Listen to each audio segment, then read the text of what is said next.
Hello, everyone. This is JD Calderon, and this is Indy Comics Explained. And yet again, I brought another fantastic group of independent comic book creators. So please hit like, hit subscribe, share out the video, let everybody know we're here. And once again, I brought on this fellow. What up, what up, what up, Streamland? How's everybody doing tonight, brother? What's going on? Everything's well. My man. You got a cast tonight, right?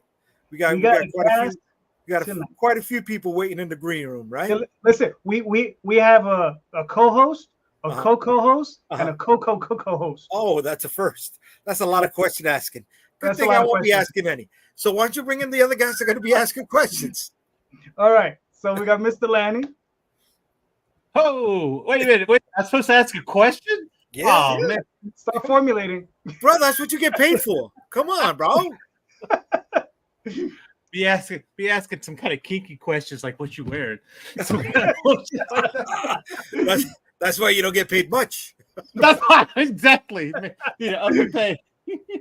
What's up? I'm C. Michael Lanning, independent artist. You can find anything I do on landingart.com. Plus, I do a little comic book with JD Calderon called Magi's Grace, which, I'll be finishing up the 4th issue pretty soon here. So we got the 2nd issue coming up. Very cool.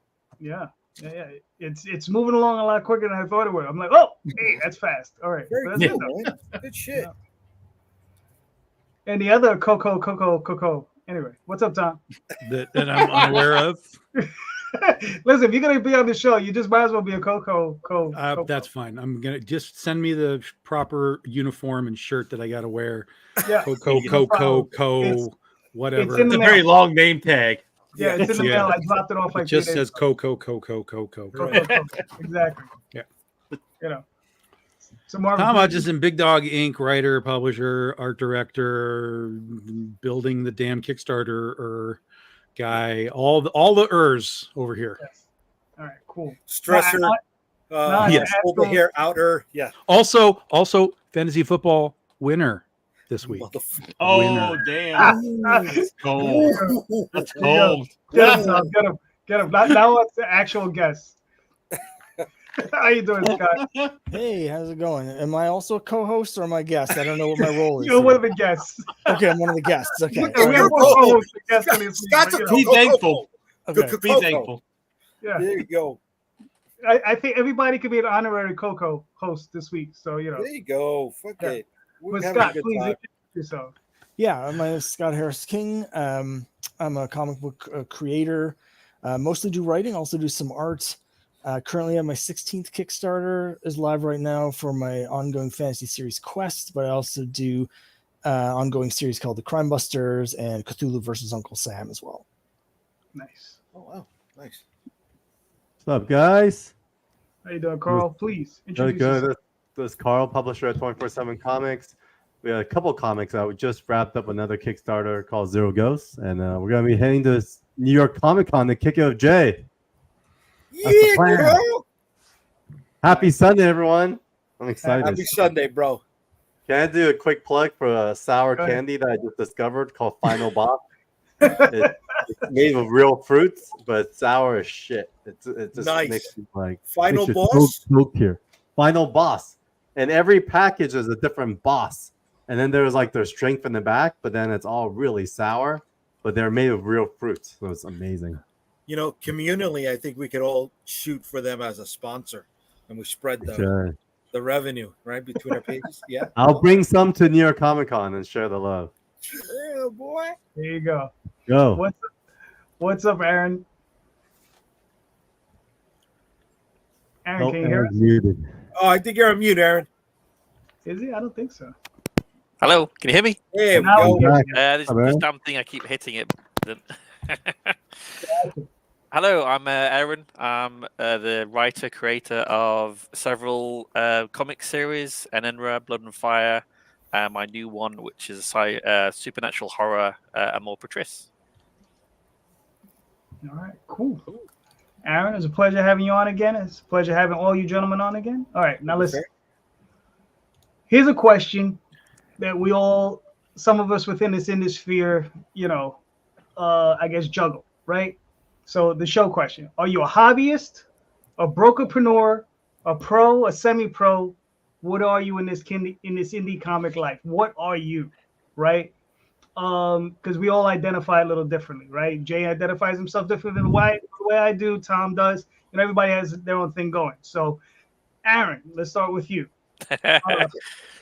Well, I try and be a pro, but I'm probably a borderline hobbyist, dabbling into trying to get into the industry.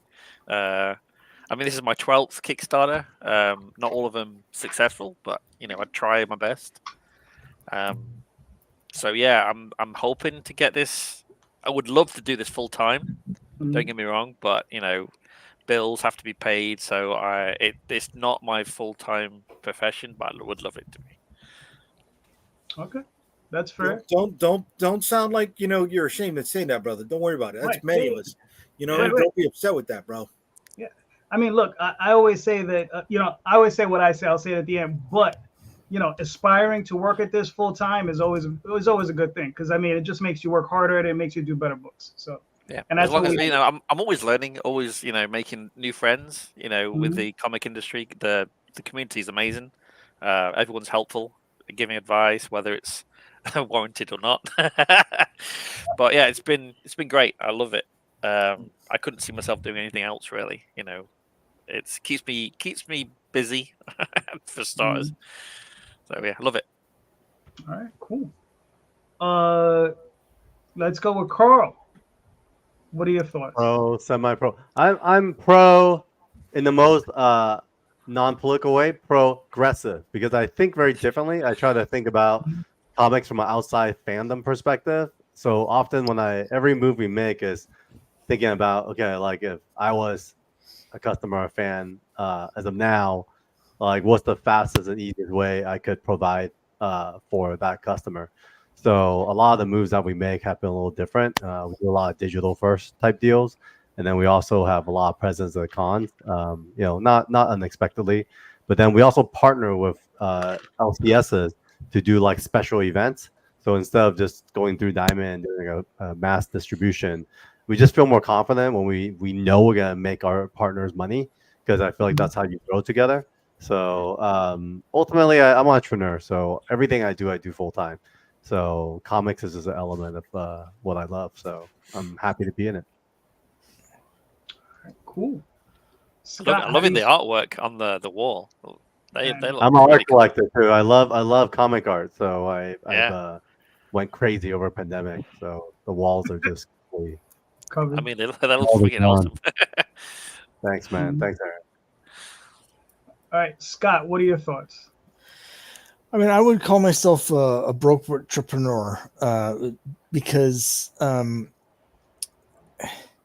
I'd like to. I'm a professional writer. That's what I do for my actual job. Okay. But I haven't quite gotten to the point where I'm like quite profitable in my comics. I know a lot of people don't like to talk specifics, but I actually don't mind doing that. So like when I first started doing the comics, it was about 6 years ago now is when I first started, like decided I'm going to do the comics. Had a lot of startup costs, things like the website and buying all the like banners and fixtures for conventions and just even like a tablet and all the programs and stuff. At the end of the first year, I was basically about $1,600 in the hole. And now 5 years later, if you don't count the cost of the art that I haven't put out yet, like that I've for stuff that's going to be next year, I'm still almost exactly $1,600 in the hole. So like all the Kickstarters I've done, if you put them together, I've actually turned a profit on the Kickstarters, but not enough to ever catch up to that initial cost. So I've been like right on the edge of becoming profitable for all 6 years, and I've never quite been able to get there. So I would say, brokepreneur, I'd like to consider myself a semi-pro or pro, but for me personally, until I'm actually like in the black and making money, I don't feel like I can really call myself a pro yet. But I'm working for it. That's always the goal, is to make this at a minimum like self-sustaining, Right. So like I said, I've been this close the whole time, but every time I almost get there, then I have next costs that come in, and I just haven't quite been able to get that thing over the top. But always strive for that. All right. Let me tell you, Scott, $1,600, not that bad. Not that bad. Yeah. No, I mean, I know a lot of people, bad. that I've talked to that do Kickstarters, and they're like, 5 figures in the hole because they're like, putting all the stuff out front. So, I mean, I feel pretty good about where I'm at, but it's so frustrating to be like this, like the carrot's dangling right in front of me and I can't quite bite it. Got you. No, I got you. But listen, you're still chasing, right? Yeah. So you'll get it. All right. Tom, what are your thoughts? I mean, all these terms kind of have hyper specific meanings in my brain. So I kind of feel like we're all probably in some way a combination of all of them, one way, shape, or form, depending on which aspect of what we're doing you're talking about. I kind of consider myself a professional just because this is what I do. I don't do anything else. I write comics both for myself, for other companies, and the only other thing that I do is I sell comics, my own and, just in general. So comics is what I do one way or another. But I also definitely land in the square of brokepreneur for sure. Because, when you're dealing with essentially sales, which is what we do. We want to call ourselves creators, but we're all salesmen. And when you deal in the sales world, things don't always just line up and tip over properly like a set of dominoes.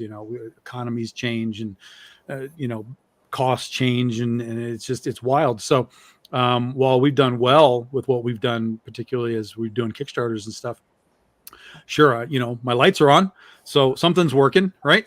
But it doesn't mean that we've got new cars and European winter houses to go to every winter.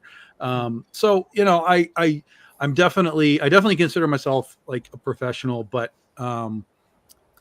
much like a lot of us, and like Scott just said, we haven't quite gotten over that big hump to really become like, hey, this is like really real now, and let's ride that wave. So fair enough. Tom, I have to say you're a very modest man for someone who owns a lake.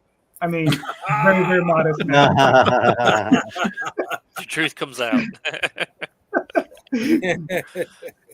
C, how do you feel about it? What would you say? What was the definition of, say, semi-pro or pro? Well, a professional is probably someone who can definitely sustain themselves just doing comics. A semi-pro would probably be someone who's maybe a portion of your income comes from comics. Another portion of your income probably comes from doing something else, a day job or whatever. Okay. I'm a casual observer. How's that? Does that work? That's fair.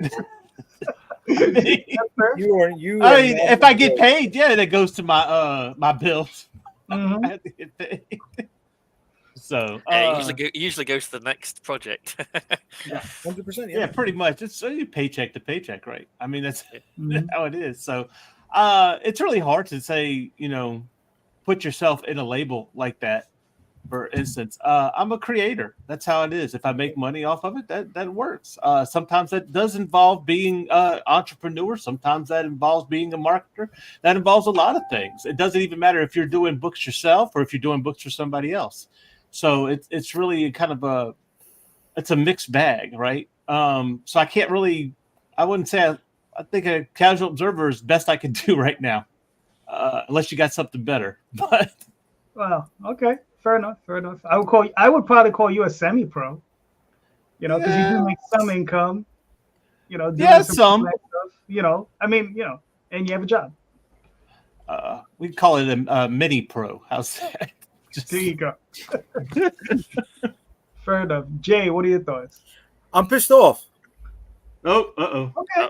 I'm pissed off. No, because you know what? Now it heats up. The Jets have been bad for decades, guys. They're not going to be better this year. Just no, I mean, accept you know it. What? You guys are out here doing it. You're making it.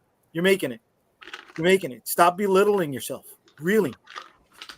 I know a lot of the work from you guys that are coming out, and you guys put out good shit. All right. I'm looking forward to seeing Aaron's work and Carl's work. All right, Scott, I've seen yours. You guys are putting out stuff, man. All right. We're comic book creators. We have to learn the business side to keep our love of the creative side going. That's what we have to do. All right. Yeah, we got to work to keep the fucking lights on, which is something we did not expect to do making comic books. Right. But we're doing it because we love it. Is there hobby involved? Of course. That's where the love comes from. Is there business stuff involved? Fuck yeah, because you don't want to lose your shirt. This gets expensive. Right. And you got to learn how to manage people, and you got to learn social skills, and you got to become a song and dance man. And for everybody who hates Stan Lee, right, and talks about how much of a dog he was to Jack Kirby, it bothers me because most of us are falling into the role of Stan Lee being that carnival barker. You know, so I mean, you know, I'm not trying to bust on anybody to say take pride in what you're doing, because if you're doing it, that's where the fucking pride is, right? But don't be so humble, fellas and ladies who are watching too. Yeah, Don't but be so humble, man. People would kill to be in our seats. But Jay, that's not the question. The question is, how do you see yourself in the How do I industry? see myself? I see myself as somebody who's not in a box, right? Okay. Once we label things, I like the stuff behind you. unlike all of that stuff behind me, right? Once we start to compartmentalize things and place them in a column, right? We start to mess up our own heads, because at the end of this, we're creatives, right?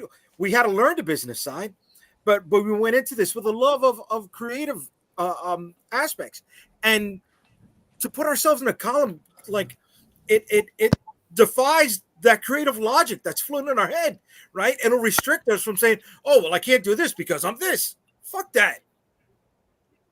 Make your fucking book. Be happy you're making your fucking book. All right. And shout it from the motherfucking mountaintops that you made your fucking book. And if you lost money, don't be ashamed to say you lost money. I fucking lost money. Right? I've got beat over the head by other collaborators who've never turned in fucking projects, but I got one hell of a fucking catalog, and I'm happy for that. Okay. So you're a brokerpreneur. Okay. Oh, I'm not a brokerpreneur. You know what? Would a brokerpreneur try to hawk fucking Wild Bill soda on your show? And if we're Comic-Con people, we all know how fucking much Wild Bill loves to be on the goddamn convention circuit, right? Let's see if they can get them in there. Are you are they paying you for that? No, but maybe you could fucking get paid. You know, shit. Carl brought up some Final Boss gummies. Let's get that fucking money, bro. Let's get that money. Makes it go from brokepreneur to, you know, somebody who becomes a moneypreneur. I don't know. All right. Well, all right. For myself, you know, I've said it before and I'll say it again. I'm a hobbyist, right? I worked as a professional in the 90s. I did it for 2 or 3 years as a writer. I did it. You know, hate pitching to editors. Do this for fun. You understand? It's all about the love for me. You understand? It's not about anything but that. If I make money, whatever money I do make goes right back into the project. You understand? That's what I mean by a hobbyist. You understand? Is like whatever I make, as much as I make, goes right back in. If I make, I made a decent amount of money last year doing it. You understand? I mean, but it all went back in. You understand? Every dime of it, and then some, you know. So it's not like I look at it like this. It's like, you know, I don't know if any of you have any rich friends or just someone who's doing well and they play golf, right? It's $20,000. It's $20,000 for a good set of golf clubs. If you go to if you're a member of one of these golf places, that could be another $20,000. You know, just to be a member of the golf course, right? It's expensive. Yeah. Same thing. Same exact thing, right? So I'm willing to, you know, those people willing to spend that there. I'm willing to spend that here. That's the only difference. And I don't ever say that to disparage anybody. Like, you know, be a professional. Definitely. You understand? Aim to make as much money as you can. Trust me. If I was making 5 times what I'm making now, there might be somewhere in the area of where I might be able to quit my day job, right, and feel safe. You know, because the thing is I wouldn't leave it without, I have to be making like 4 or 5x. Yeah, no, it's like 10 times. I'd have to make like a huge sum of money for me to feel safe leaving my day job. Yeah. Right? Yeah. They said that it's best to save up a year's income, but I'm like, golly, that's even that. No one can do that. That's insane. Who can save up a year income? No, there was one. I took 2 years off from work. I saved up about $80,000, and I burned through that. Like, I mean, I had to go back to work. I was broke. Yeah. You know, and I mean, I had that 80 in cash, and it was fun. I had a lot of fun those 2 years. I traveled all over the place, and I had a business where I was a broker, and so I was running a business, and I still managed to break myself financially without having a day job. So, but I had a lot of fun those 2 years. So, you know, Live the dream. Yeah, I tell everybody, if you can take a couple years off from work, or at least a year, do it. Do it. If you can save that money, do it. You know.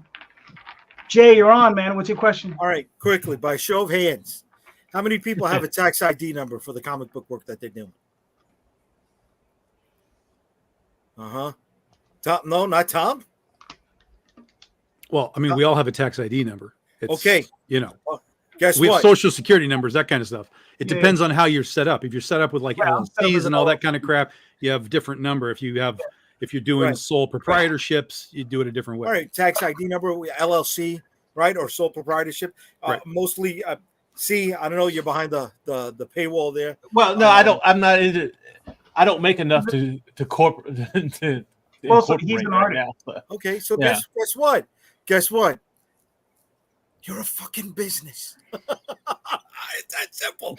It's that simple, right? If you got to file a separate tax component at the year for the comic books that you're making, you're running a business.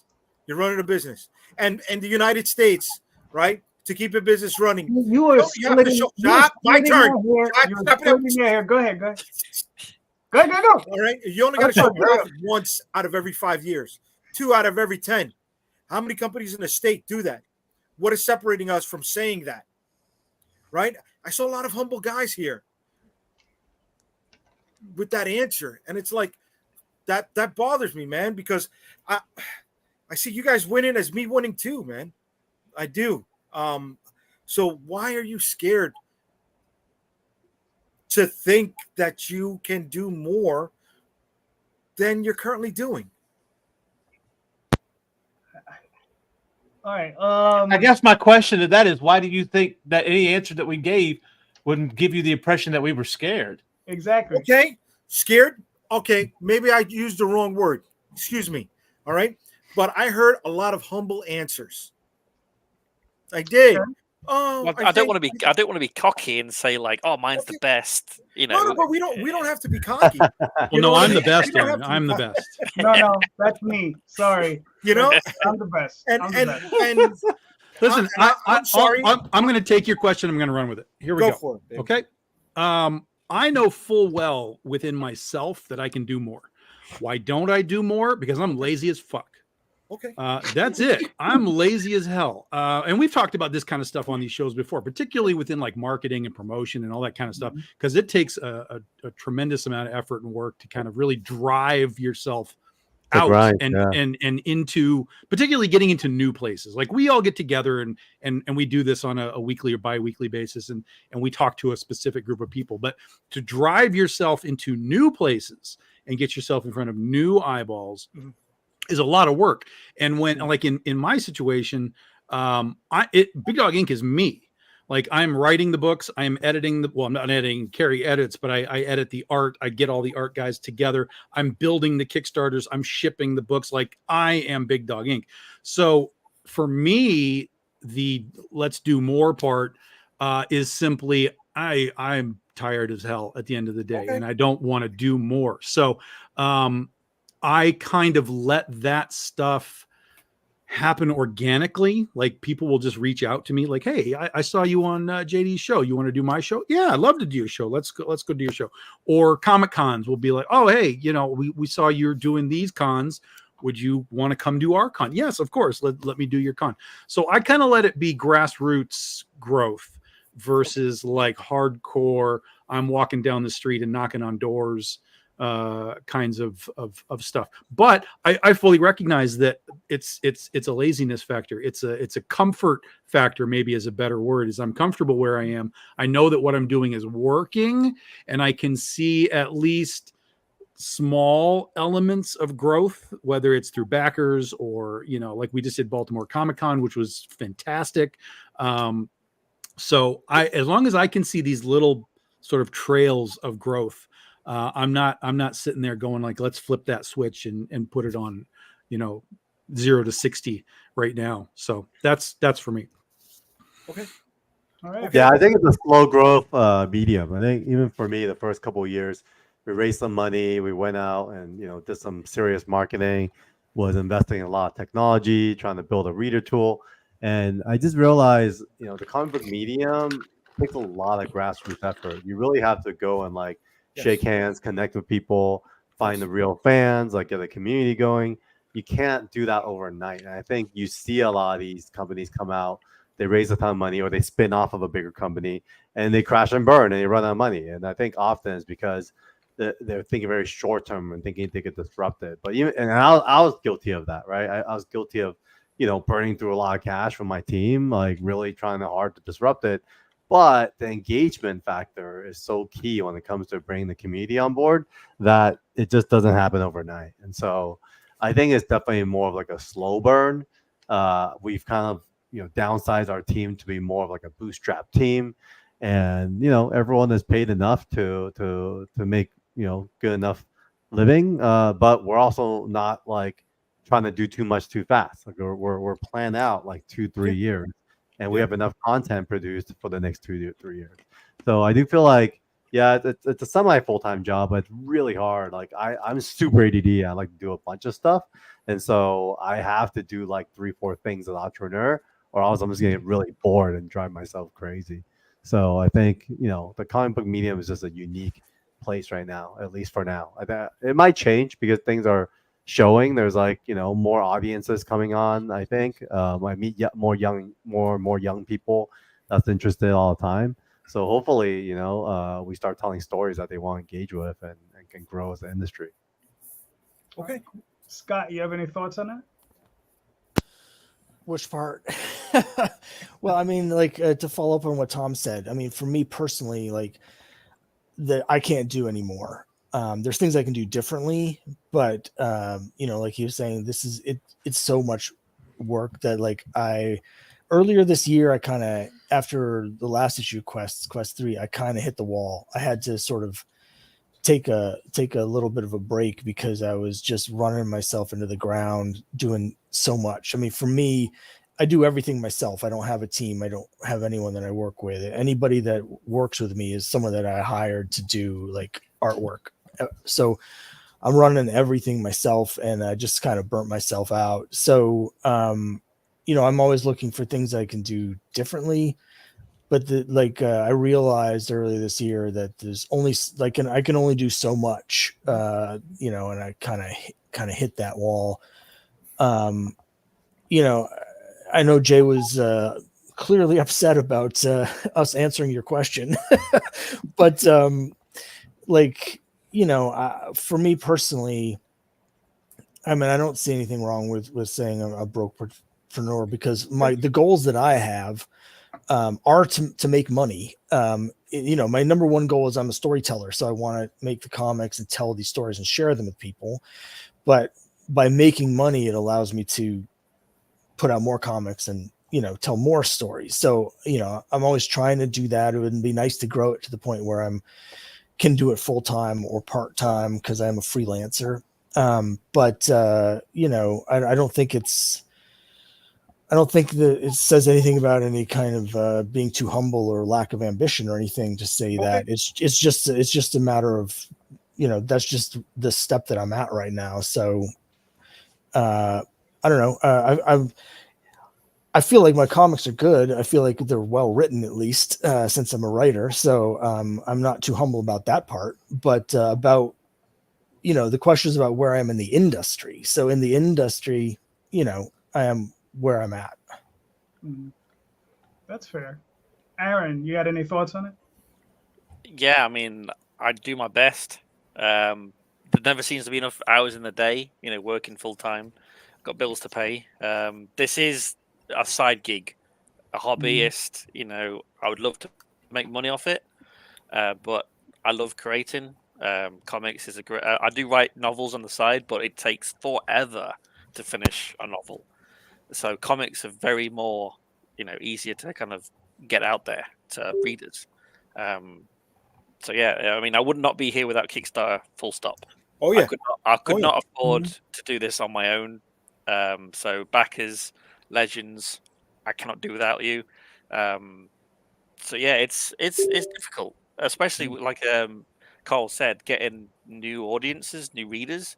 I mean, I haven't done any cons yet, so I'm planning on starting my first one next year.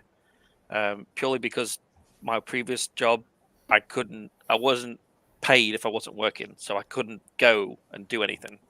But now I've changed my jobs, I can actually have holidays, so I can actually go out and do stuff, which is really exciting.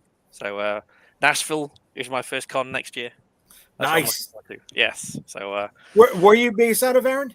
I'm in Kentucky, Okay. in a little podunk in Mayfield. My wife just gave me the finger. It's her hometown. Yes. Yeah. You got to be sleeping on the couch tonight, bro. Yeah. Yeah, Luckily, we've got a bed on the couch, so I'm okay. People in rural America don't like their places being called podunks, so you know. It is in the middle of nowhere. No, Literally, there's the middle of nowhere. So trust it's me, my sister lives in a place in Maine like that. but it's nice. I mean, Yeah. the area is quiet. What? I'm being kind.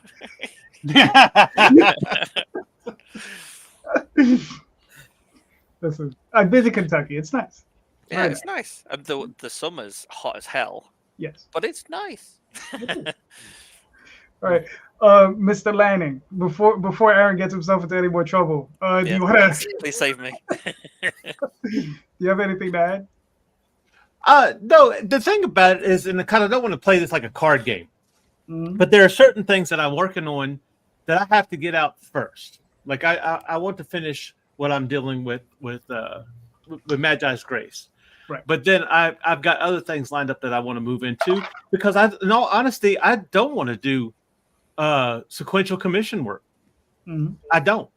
If I do commission works, I'd rather it be, character designs, things of that nature, because I didn't get into comics, in all honesty, to tell other people's stories. I got into it to tell mine. And I've got a lot of work to do on that front end, but I have stuff that I've already committed to do first. So like I said, the thing is where I'm at now is what I'm looking at. That's why I said casual observer, because I look at what other people are doing and trying to understand when I finally push how to do that. That's the thing. So, and who knows, maybe then I'll be a brokepreneur. We'll find out. That's what I aspired for. Nice. Now, I mean, baby steps. Yeah, baby steps. Exactly. You got to crawl before you can run, right? Right. Exactly. Listen, even Todd McFarlane was a brokepreneur for a while. Yes, he was. Yes, he was. Yes, he was. Yeah. Now, and then he got sued and was a brokepreneur again. Made money, got sued again. But he keeps climbing. That's how it is. You get smarter. Entrepreneurial life, man. Like the ups and downs just gets bigger and bigger. The bigger swings you get, that's just the nature of it. Yeah. You can't get numb to it. You get numb to it. I think he has enough money that he can be sued, pay it off, and just keep going, and it doesn't matter anymore. Oh yeah. He's got a lot of toy companies done really well. Yeah. Yeah. All right. So I think on my 7th campaign for the year for Oswald. Good shit. I have 2 campaigns on my other account, one for Magi's Grace, one for Dreamweavers, and I think I did another 2 campaigns, or I'm part of another 2 campaigns with Daphne on Tall Tales. So yeah, I don't think I can fill my calendar anymore, right? I mean, I can't because I have, and I'm doing more. I will complete this campaign, which I just started on Friday. I'm running it for 16 days. I got another campaign ready to go right afterwards. Magi's Grace is probably going to start issue 2 end of October, right? So, I don't know who you're talking to about not doing enough, because I do enough. I'm not gonna blow you up, but okay. Blow me you up do how? know. What are you gonna say? No. How many campaigns have you done this year, buddy? We've had, you know what? I'll tell you this. I ran 5 campaigns this year, and I failed at 3 of them. Fuck it. I'm not ashamed to say that. Right? I'm not ashamed to say that. Hey, let's have that 2 years discussion, ago. Jay.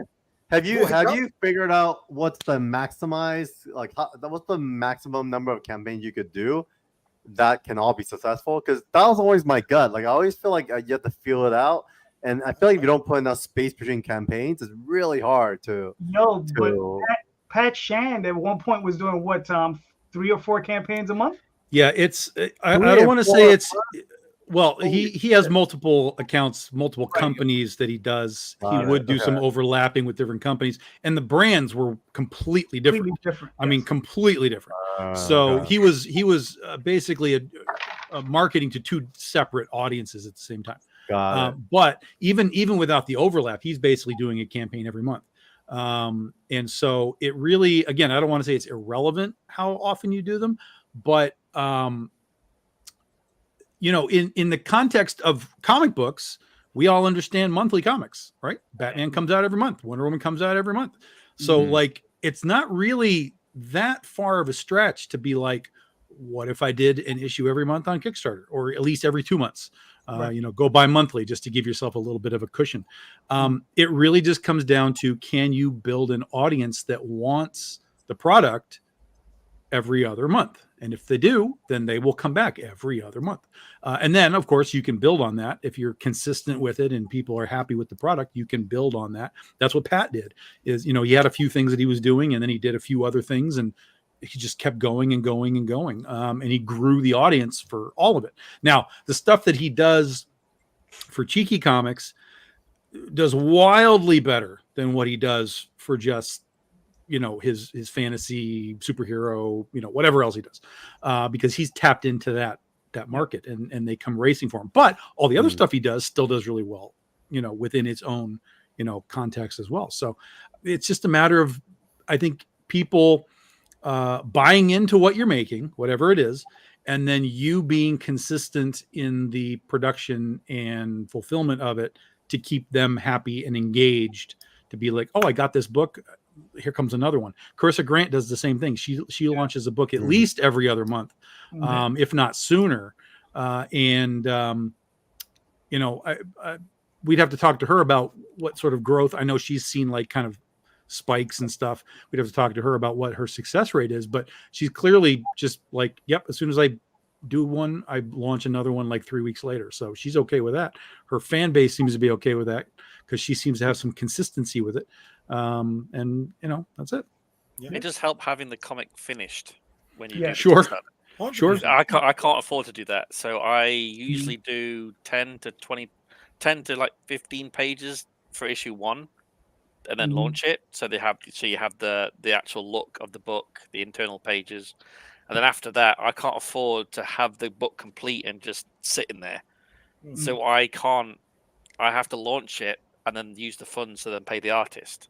So between the launching it, getting the money from Kickstarter, paying the artist, getting him, you're looking at like 3 to 4 months before I even maybe get even the artwork. So I can't do it one after the other, after the other, after the other. I'd love to. It's just I can't. It's not feasible for me. So I have to kind of do it like maybe one every 6 months. That's fair. I mean, yes. I'm serious. Yeah. I mean, look, sometimes that's just the model you just have to work. Like you said, until you get to that point where you have enough cash that you can push it to that, to do the little extra on the next one. That's what I'm hoping, because Blood and Fire is doing really well with Diamond and the publisher, Red 5 Comics. Nice. So I'm hoping that when Ice and Bone is finished, that's going to be a whole series that could be out there and making, giving me royalties that I can then feed into future projects that maybe allow me to do like one complete issue, launch it, and then kind of sustain it that way. But at the moment, I just not feasible at the moment. But I'm working on it. No, you gotta keep working at it. You don't stop. It's a quest, right, Scott? Damn right. There you go. Yeah, you got it. It's a quest. Here we are. That's how it's nice how he led into that. Yeah, it's a great transition. I love it. All right. So Scott, please walk us through this. Sure. Well, this is my epic fantasy series Quest. As you can see, it says right here, it's a ragtag band of heroes thrown together by fate who are charged with impossible quests to save their doomed world. It's basically my love letter to Dungeons and Dragons and Bronze Age sword and sorcery comics. Conan the Barbarian, Warlord, Red Sonja, like all the stuff that I loved growing up as a kid. I've put into this. It's an ongoing series, and it's designed to sort of feel like a Dungeons and Dragons campaign. So every issue, there's going to be different dungeons and monsters and stuff like that. And then we'll see the characters sort of level up as they go. They'll be, doing more, difficult monsters and stuff like that. Basically, they're trying to go through 1,000 miles of wilderness to deliver this relic to this mysterious place. On the screen there, we're seeing one of the variants that I do. Every issue I do the tabletop RPG edition. The variant covers, they look like the old D&D modules from the 80s, but also this edition has 8 bonus pages of gaming supplement material in the back with rules for how to play the world from the comic. So after you read the comic, you can actually play the story from that issue in your own home game if you like Dungeons and Dragons. Nice. Ooh. And this is issue 4. I'm hoping after issue 6 I'll be able to collect it into a trade, but it is ongoing. I just, like I said, it's everything that I love about fantasy stuff. It's just been a blast to do this. It's something I've always wanted to tell this sort of fantasy story. I first started coming up with the basic idea for this and some of the characters way back in the 90s, and so it's been a long time sort of developing to get to the point where I'm able to actually do it here. Very nice. Very nice. So, all right. So obviously you said at issue 6, you're looking at a trade, but is this a longer series or, or 6 issues? No, it's definitely going to be longer. Yeah. I'm not quite sure how long it's going to go. We're going to see, because the more I get into it, the more I sort of want to get into like the backstory of the different characters. It's a very harsh world that they're in. So we've already had by this point several characters have died, and this issue 4 we're introduced to some new characters that are coming in and joining the group. And so I kind of want to get more into the story of the characters so that it means a little bit more when some of them sort of sacrifice themselves or get killed along the way. I do a bunch of different variant covers here, and one thing I do that I don't see a lot of other people doing for whatever reason is I'll do a series of variant covers. So every issue I have the RPG edition. Every issue I have the cover that looks like the Bronze Age covers from the 70s.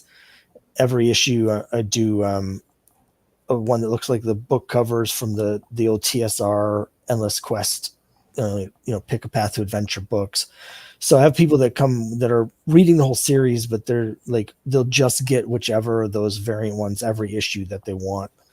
So they can kind of customize their collection as opposed to like a different random variant every time. I like to do the series of them.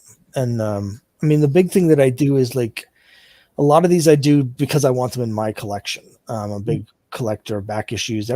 My guiding light is I do the things that I love and that I'm interested in, and hopefully, people see that passion and they'll also sort of share that interest. So for things like that, the 5th anniversary variant cover there that we're just looking at, that they look like the Marvel 25th anniversary covers.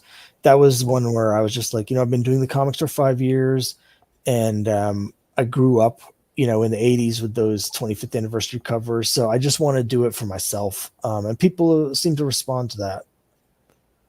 Cool. Very nice. So are you one of those cruel dungeon masters who relishes in killing his role players? No, Is there another kind? I'm just wondering. So, I used to be a dungeon master back in the 90s, but I actually prefer to just be a player. In terms of the comic, though, where I'm writing it, it's a harsh world, but I'm trying not to be too cruel to my characters. Right. I don't want it to be like, not to get too meta, but like in modern comics, the last 25 years or so, superhero stuff, I actually hate it when things like the Marvel zombies, where it's just like, hey, all the characters you love, what if they all were horribly murdered every issue? I hate that sort of thing. So when I'm writing this, I'm trying to be respectful of the characters. If a character dies, I try to do it in a respectful way. It's not just like, murder porn. That's not what I'm interested in doing. So I try not to be too harsh, but it's a world where I want you to get attached to the characters, but when you do, there may be some tragedy along the way. Gotcha. Okay, cool. I mean, you are what? You got 19 days left to go. I'm just over halfway. I'm about 52%, 51% funded right now. You got 71 backers. I think you're well on your way. I don't think you're gonna have a problem closing this out successfully. Yeah, so it's been going pretty well. I mean, I've definitely noticed this year in general, but this campaign and specifically, a much higher rate of digital backers than I've had. Mm-hmm. Like over the last 5 years, I tend to average about 35 to 40% digital. Right now with this campaign, I'm at about 56% digital. So, of course, that means that I'm having a lower average pledge level. So I need more backers to get to the goal. Right. But, it also means that I'm trying to add more and more sort of digital rewards and digital add-ons, because I'm getting, sort of having to shift what I'm doing a little bit, because I want all the people that are backing it to have the best experience. So if I'm having more and more digital backers, I need to find more cool digital rewards so those people have a good experience. Yes, definitely. I mean, something weird that's been working for me, I can only speak for myself, but all the alternative covers I put into like a higher tier bundle. So like you can get the digital book plus all the covers digitally, and I charge like a premium for that, and that works. Yeah, one thing I've sort of perhaps been a little too generous in the past. So a tricky part for me of doing that is I've always added those in for free. And had a lot of sort of free digital bonus rewards that everybody gets. So I'm hesitant at this point to sort of take that away from people that are expecting to get it. But we'll see. I'm thinking about like what I can do, but things like the audio commentary tracks, I always do one of those for free, and a bunch of stuff like that. And now I'm thinking, well, I'm kind of giving it all away, but that's okay too, I guess. I mean, to want to feel like they're getting their money's worth. Right. Sometimes don't be shy about either pulling back or maybe adding an extra couple bucks to a level. You know what I mean? Yeah. Like instead of charging $10, charge 12. You know what I mean? It'll pad it out a little bit. You'll see, especially over the course of time. Yeah. So here we go. Aaron. Yeah. You want me to play this video? Sure, you can do if you want. Okay.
All right, cool. Cool. All right, Power of PowerPoint. nice. All right, so Aaron, walk us through this. What do we got? Amor Patris is my kind of tribute to all supernatural horror. So if you like The Nun, The Conjuring, Exorcist, it's very heavily kind of influenced. Starts with a small town sheriff gets called by dispatch just as he's about to enjoy a nice six-pack. That there's a disturbance in like a local farm, so he has to go and investigate. And what he finds is just madness, death. Well, he starts to investigate what happened there, and it kind of leads him to a father and son who are performing unsanctioned exorcisms across the US. And it implicates the Vatican and its practice rights of exorcisms. So it's each issue will get like a kind of like there is The Nun. It's like a variant cover. So each issue is gonna have a film inspired variant cover. So the first issue was The Exorcist. This one is The Nun. Nice. So Hernan's amazing with the internal artwork. His use of shadows and is amazing. So he's got the feel down for supernatural horror. So it's really, really cool. All right, cool. Now, is this like is each issue like its own story, or is this like an overarching? It's a full arc. Mhm. So it's 10 issues in total. They're all complete, ready to go, script wise. But like I said before, I can't afford to have the issues all just sitting and collecting dust. Right. So the Kickstarter does fund the artwork, so it takes a little delay in getting it to the backers, but they will get it if it's funded or when it's funded. Gotcha. All right, that's cool. I mean, okay, you said so this particular arc is 10 issues? Yes, 10 issues. Right. So it's the first. This is the second issue, so it's you just kind of getting to know the characters. You know, you just see you get to glimpse of what happened in the farm, and then it kind of branches out from there, following the sheriff as he investigates the what happened really. So no spoilers.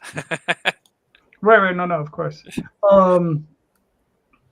All right, cool. I mean, where did you find your artist? 'Cause this is an interesting art style. Yeah, he actually did a couple of variant covers for Blood and Fire and Ice and Bone. Hernan Gonzalez, he's amazing. So yeah, I kind of brought the idea to him after the variant covers been amazing, and he like jumped at it. He's been very helpful. Very few go backs at all, really. So it's very quick. So yeah, it's been amazing. Can't fault him enough. Can't fault him at all. So I'm really looking forward to working with him again on this next issue. All right, cool. Were you raised Catholic? No, I'm not very religious. My wife was Catholic, so she hasn't seen this. You're still gonna end up on that couch, bro. We'll find out. We'll find out you stay married next time we talk. Yeah, she doesn't read any of my stuff. It's not her cup of tea. Gotcha. All right. Is it set in Kentucky or nothing? I love you. There we go. I know that feeling. Now it's about to get interesting. Oh dear, I'm in deep shit. Oh, sorry, Eric. Well, welcome to the club, buddy. It's all your fault. I'm getting forced. Sorry. I'll still make comics though. Yes, please. All right, cool. I mean, you're 57% of there. You got 3 days to go, so you got a lot of hustling to do. Yeah, that's my concern. It's a long way to go and not a lot of time left. Yeah. What are you doing to market right now? Lasting previous backers, sending it all out on Instagram, Facebook, you name it. I'll try it, getting onto as many shows as I can. nothing seems to be happening really. I'm not sure if it's just not hitting the right audience at the moment. Did you run it for? Is this a 30-day campaign? 21 Yeah, days? How, 30 days. 30 days. Okay, Yeah. gotcha. All right. So any advice will be more than welcome. Just yeah. I mean, I don't think. I mean, at the moment, Facebook has just been dead. I mean, you Right. put it out onto Wow. there's nothing. There's no interaction. feedback. Nothing. I mean, Mhm. Instagram has been very few and far between. It just seems to be the same people liking it. Right. So Have yeah, you that's why- tried? Yeah. I mean, it's a whole different world, but like I said, I got friends that swear by Reddit. I've not tried Reddit. Yeah, it's hard though. It's really hard. You kind of have to like be part of the community, or else they're not gonna accept you or engage. But if you can, try to have some presence on Reddit, because from what I hear, people are very supportive there. Although I haven't been successful there. We've tried to run a few AMAs, and we barely had like 5 or 6 questions. But it takes a lot. It takes a lot to like work the Reddit crowd. Yeah, you got to actually engage. Like you got to like join a group, be in that group, and then read it daily, and then maybe answer 1 or 2 questions a day. Nobody's got time for that. I know. Yeah. But that's the problem. But you still, I agree with you, Tom. But but it's still, it's that thing. Like we want to do it, but how the hell can we do it? I mean, I'm in like 3 like Facebook group chats, and I barely keep up with them. Mm-hmm.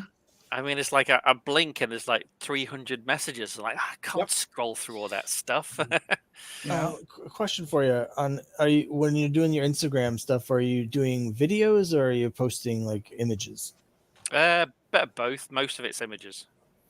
I was just wondering because I've been doing videos and I get nothing at all on Instagram. Yeah. However, I figured since I'm already recording those videos, I started putting them on TikTok.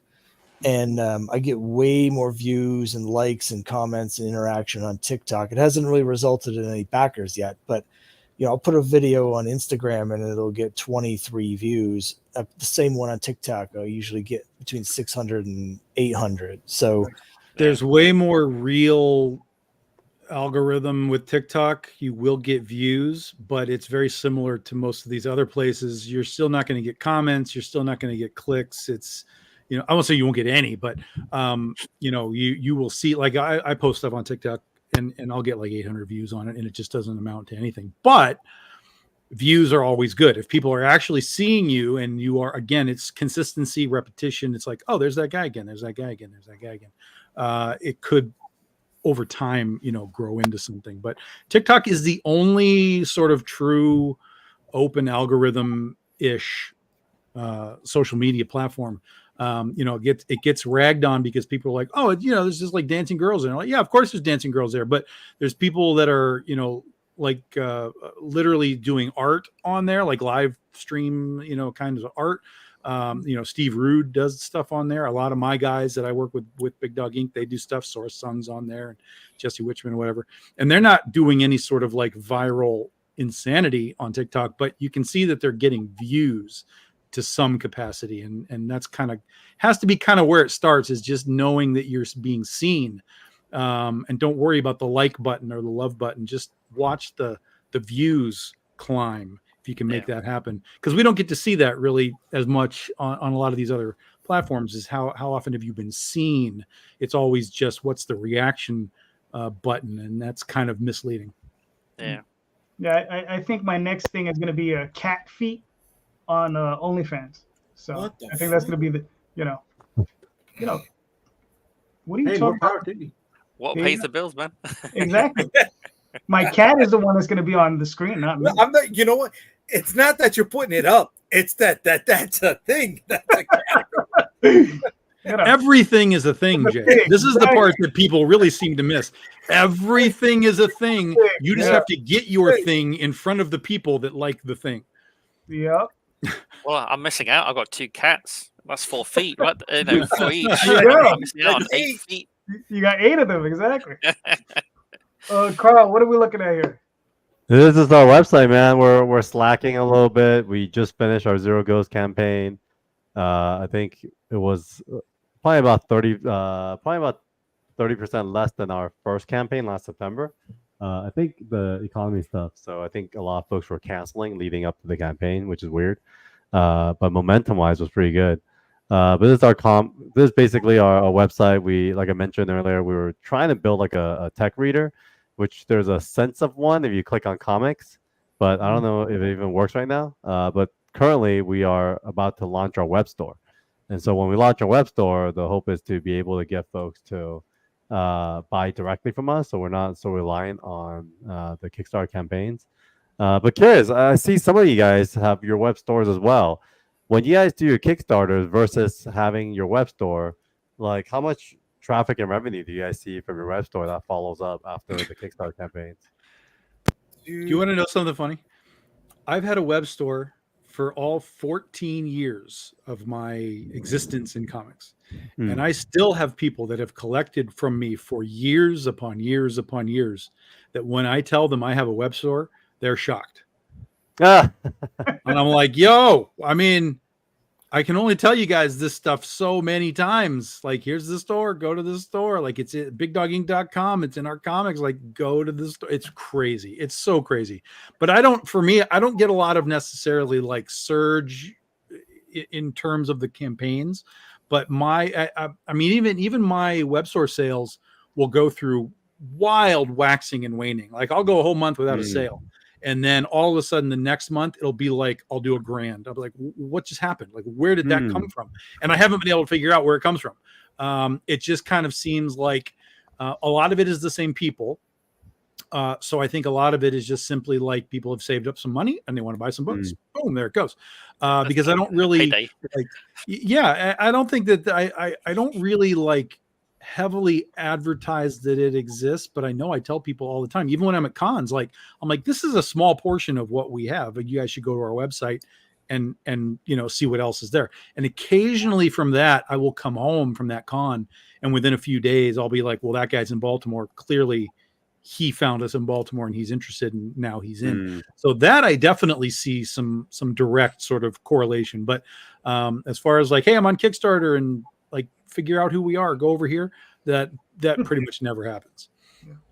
Yeah, I'm curious because we're putting a lot of resources into the store. I'm just sometimes questioning myself on if it's worth it, right? Because no, the store is worth it for sure. Like I have the web store that we've done for years. I have an eBay store that we use.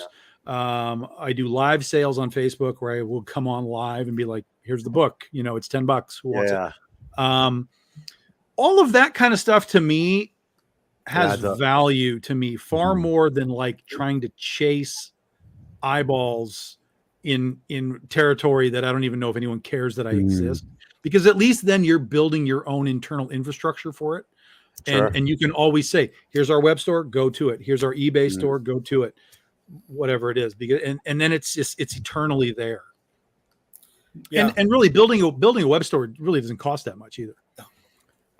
No, and my website is built off of WordPress and WooCommerce, integrates Stripe and Apple Pay and PayPal and something else on it. I forget what it was. Problem is when the website goes down, which is what happened to me 2 months ago, and I had a back it up for months, I think from April of last year. So that kind of fucking hurt. My back catalog ends up selling a lot during Kickstarters. I forget to turn off the sales when I'm running a campaign because people don't want to wait to the end of the Kickstarter for the books. So they'll pick it up early on the website. So that happens. And like Tom, after a convention, the people who would have tested me out at a con that want more will go to the website and they'll buy. I'll see an uptick after a convention is over. Okay, so you do see good follow-ups after conventions. So that I got some books. I got the higher margin books right on the front page, and then if you go into the actual store itself, you see a bunch of books in there. And then how do you justify the different price points? Are these trades versus those are the trades, yeah. Those are the trades. And then you go to the web store, break down digital, single issues, and trades, and then you can pick stuff up there. And do you price your products differently when you're at the cons, or do you keep it all the No, same? there's just no shipping at the con. Mhm. It's the same thing.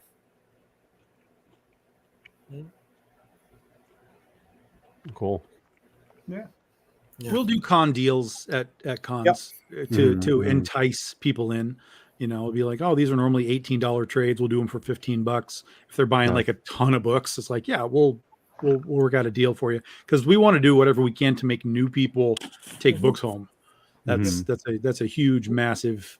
And like some of the things that I'll sell at the con that are not on the website are like our packs of trading cards and stuff like that. You know, we'll have that because I can't justify the shipping charge. The shipping charge ends up being kind of more for the trading cards Right.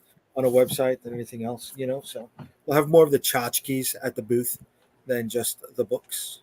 Got it. So do you, when you're in New York, do you feel like you sell mostly books, or do you also sell more of the cards? I sell and the all kitchen pins? sink, bro. Mm. You know, since New York is home field advantage for us, that we bring everything. There's nothing left at home, right? And because I'm not paying for lodging, because I'm not paying for travel expenses, I get more tickets, and that just goes to, you know, building a bigger team so we can capture more people. I got a gimmick. I'm not ashamed to say it. You know, we cause traffic jams. We'll find a cosplayer and we'll bring over to the booth, or him to the booth, and we'll fumble. We're taking a picture of the cosplayer at the booth, and what that does is it buys time for other people to see that person, and they'll start to take pictures. And you know, moments later, we got a nice little traffic jam, and the team will start to cherry pick people. Right? Once they made eye contact, they're just going after them. How in the world do you not just hire someone to be Betsy at your booth? Because Betsy's new, brother. I'll be Betsy. I'll Who be cares Betsy. if she's new? You should have that this I'll year. do it for you, Be man. As happening. a friend, new friend, I'll be Betsy. No, Betsy's this year. Betsy is our mascot for our zombie book. She's the zombie of liberty. And Like you can go to Spirit Halloween right now, get a Statue of Liberty costume right now, buy some zombie makeup, and rip it up. Bring her to the con, and you're golden. Yeah, I'll get the wife to do that right now. What you do when you're outside, like your own everybody business. else, I run lean. I run lean. Yeah, but that's your attraction. That's your attraction, Jay. That's How big's your your booth, attraction. Jay? That's not some random dude pulled out of the thing. She's at your booth all the time. Or you can send her off into the crowd, shambling along, and be like, go to 1948. I like the idea. There's still 3 weeks left. There's the possibility we can have that. That's all I'm saying. All right. The booth, I got a corner booth. I got a 6x8 corner booth upstairs in the small press area. And how many years have you been running at the show? So I want to say 12, 13. So I think the first 2 or 3 conventions for New York Comic Con were in February. They weren't in October. So the February ones I did not exhibit at. Once they started doing October, I was there straight up until the pandemic. Then the pandemic, I didn't do the first 2 after the pandemic. So last year was my first one back. Yeah, got it. And it's all your stuff. You don't sell other stuff. It's all your. No, all the stuff that we publish, brother. Okay. See, but we're not just doing books. We do books, T-shirts, shot glasses, pins, original art, trading cards, mystery boxes. All right, cool. This is my campaign is currently running. I started on Friday.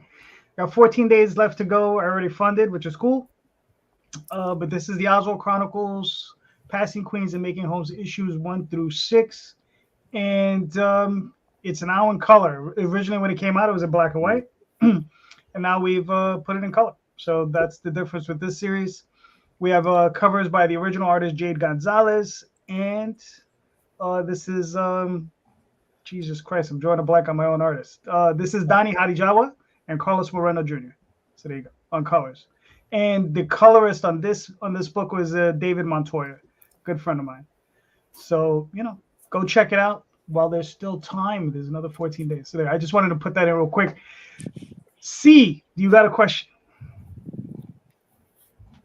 I think C stepped away. Tom. No, I'm here. I'm trying to unmute.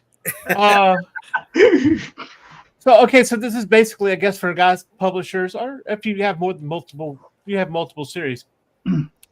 How long before you launch a second series after you launch your first one? Should you finish the first series and then launch a second one, or do you launch on top of each other? Which is the smart thing to do? All right. Let's go. I don't know. It was all. Let's go with Scott. Scott, what are your thoughts? Sorry, say that again. I had to cut out for a second. I think I still have the app. Oh, let's see. I think you want to ask the question again. Okay. Basically, it's this. Before you launch a second series, especially if you're a publisher, should you finish the first series first and then launch, or when do you think is the best time to launch multiple series? Well, it's a good question. You know, I've got two sort of ongoing series. My series Crime Busters, I'm working on issue 7 right now, and that'll be out, in the spring. One of the reasons I actually launched Quest is because I wanted to have a second series that I could alternate a publishing schedule with. It's a story that I've wanted to tell for a long time, but for me, I was just getting the sense that my audience for Crime Busters was maybe getting a little bit burnt out because I was putting out just that so much. So I thought if I got Quest with a completely different audience, then my audience wouldn't sort of get tired out because I would be alternating between two like sort of different groups. So for me, I don't think you need to finish one series before you start the next one. You just need to be aware if you're going to do that, that you're kind of starting over. I mean, I have like a handful of, people that came over from Crime Busters because they're just fans of my work, but there's very little crossover appeal between the two properties. And so it's basically like starting from the ground level. Right. And it's worked out. I do have like a new audience with Quest that comprised mostly of people that were not buying my books before. So it's just, I guess in a way, it's just a matter of what you're trying to accomplish by launching a new series. Okay. All right, cool. Aaron, what are your thoughts? Yeah, I've got 3 currently ongoing with Amor Patrice and Enra Blood and Fire. Well, its sequel now, Ice and Bone. I'm actually looking at starting the 4th one next year, depending on how Amor Patrice, if it funds, it might push the other ones back. But they're all kind of slightly different. So a lot of the people who like Blood and Fire, which is, a samurai, little bit of horror into it, not so much kind of into, straight in supernatural horror. So there's, I would say, a good 25% have kind of jumped over because they like the like the artwork, like my storylines. But if they're not like into the storyline, it's like starting from scratch, like Scott said. You're looking for a new audience, which I think is my kind of problem with Amor Patrice, is that I'm not tapping into that, supernatural horror, love fest that everyone, I'm trying to find that Facebook group that they all seem to be there, and I haven't found it yet. But I'm hoping my next one, which is like a a science fiction horror, so aliens, Event Horizon kind of vibe. So fingers crossed. But yeah, it's very difficult. Starting that first issue is hell because you're really fighting to find the audience. Well, I find anyway. All right, fair enough. Carl, what are your thoughts? Like how much time you put in between the campaigns? Well, I think it's when you start actually a new project. Yeah. Yeah. Right. Like working on it or marketing? No, like marketing it. Let's say, okay, you've just launched issue 1 of Super Savers. right? But now you want to launch. You also have another series that you want to launch, issue 1 of Crime Fighters, right? Should you finish the 4-issue arc of Super Savers before you launch Crime Fighters, or do you go ahead? You got Super Savers 1 out. It's okay to go ahead and launch Crime Fighters 1, that kind of thing. Yeah, I mean, I don't know if there's the right way to do it or not, but like I mentioned, we kind of think we try to do things a little differently. So the way we think about our Kickstarters are more like arcs. So when we do our books with our creators, we do issues of 6 at a time. So we'll sign them for 6, we'll finish all 6, and then we'll market and launch the first 3 as the first arc. And then that's for one title at a time. And then we haven't decided if we're going to do a follow-up Kickstarter for each of them that would share issues 4 through 6, or we're going to go jump straight to graphic novel. So that's TBD. But then in between the different campaigns, so far we've tried, we did around 6 months. Oh, no, actually, yeah, about 9 months this last time. But I think we're going to try to give it about 6 months, because I do feel like for us at least, there's a lot of repeat customers, and you kind of need to let it breathe, because a lot of what we do is not just promoting during the campaign, but the months leading up to it. Because one of the things I know for a fact is having more followers before you open your campaign gives it that algorithm bump in the beginning. And I think that's kind of what's been helping us hit our goals really quickly. Outside of that, I feel like it's really hard to grow those numbers. So I've watched a few and studied a few other, pretty successful Kickstarter companies, and they all kind of make sure they have a solid amount of followers.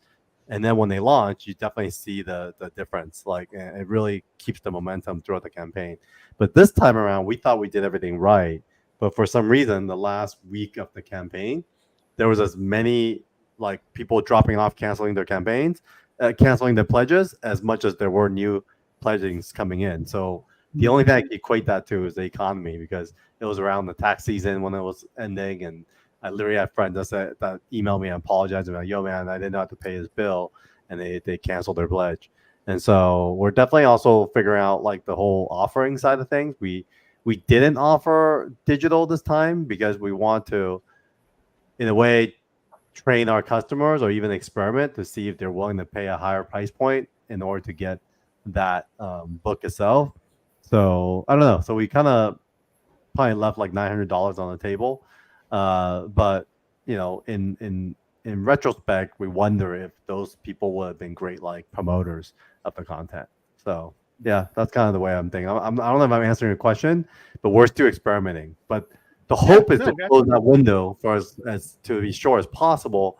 But kind of like what Jay was saying earlier, he did 5 Kickstarter, and he said 2 or 3 was a challenge. And so for me, sometimes I think about, is it worth spending that extra energy into promoting some of these things if they're not guaranteed to win?